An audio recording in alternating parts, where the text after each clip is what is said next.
Welcome to the dark. I collect stories people don't want to tell. Some are real. Some should have stayed hidden. Imagine being stranded on a deserted road during a torrential downpour.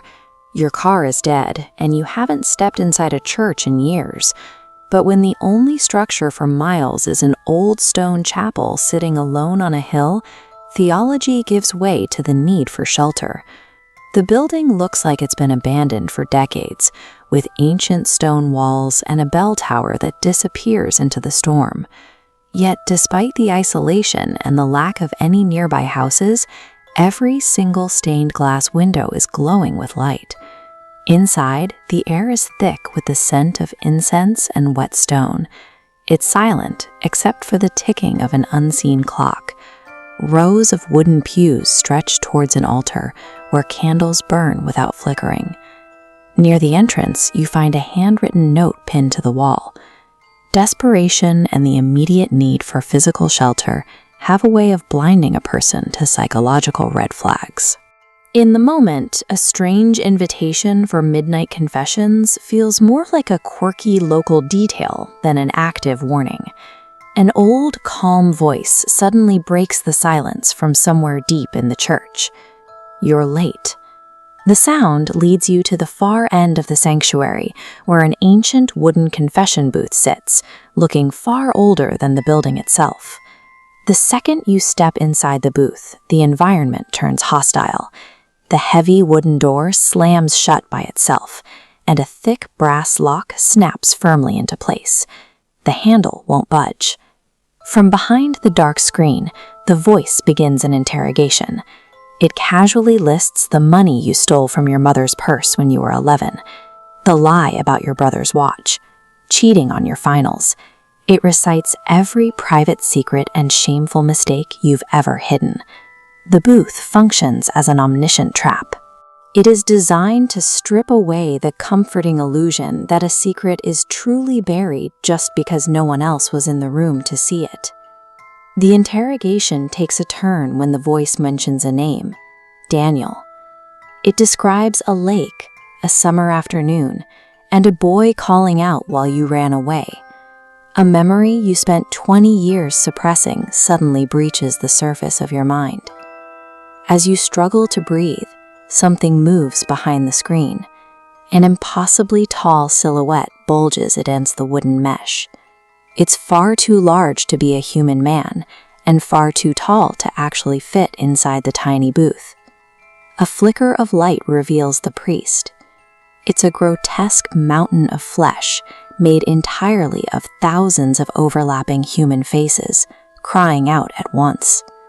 One of those faces belongs to you, and it's smiling as it whispers, "Your turn." This entity ignores the bad things people do. It focuses exclusively on the vulnerable people they willfully ignored, and the cries for help they chose not to hear. It hunts those who failed to save others.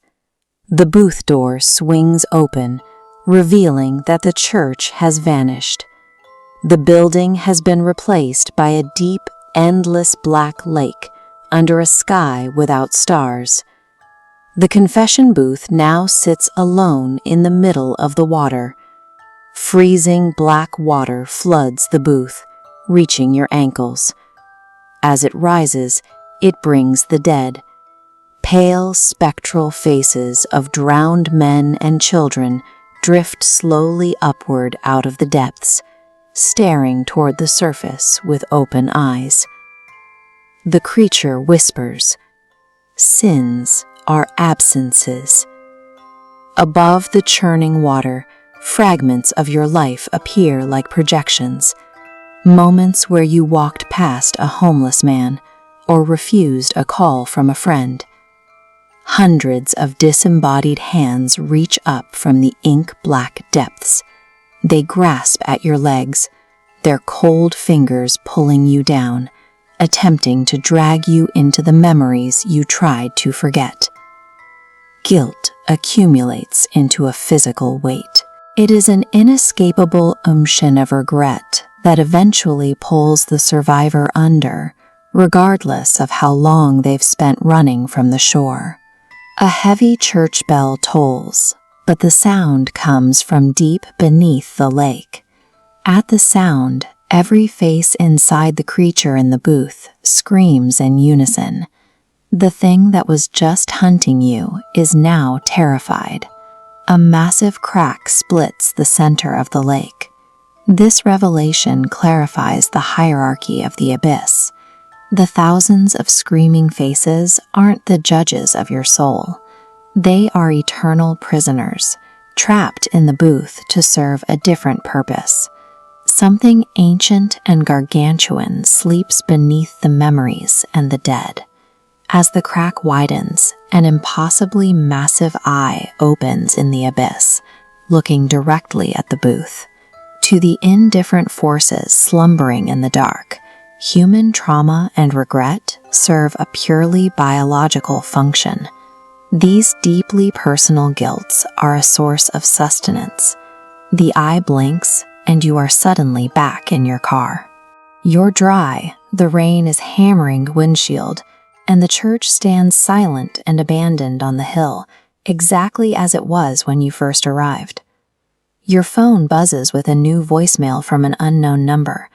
When you press play, the speakers emit nothing but heavy, crackling static. Through the noise, you hear your own voice. It's a terrified, breathless whisper, warning you, "Don't go back."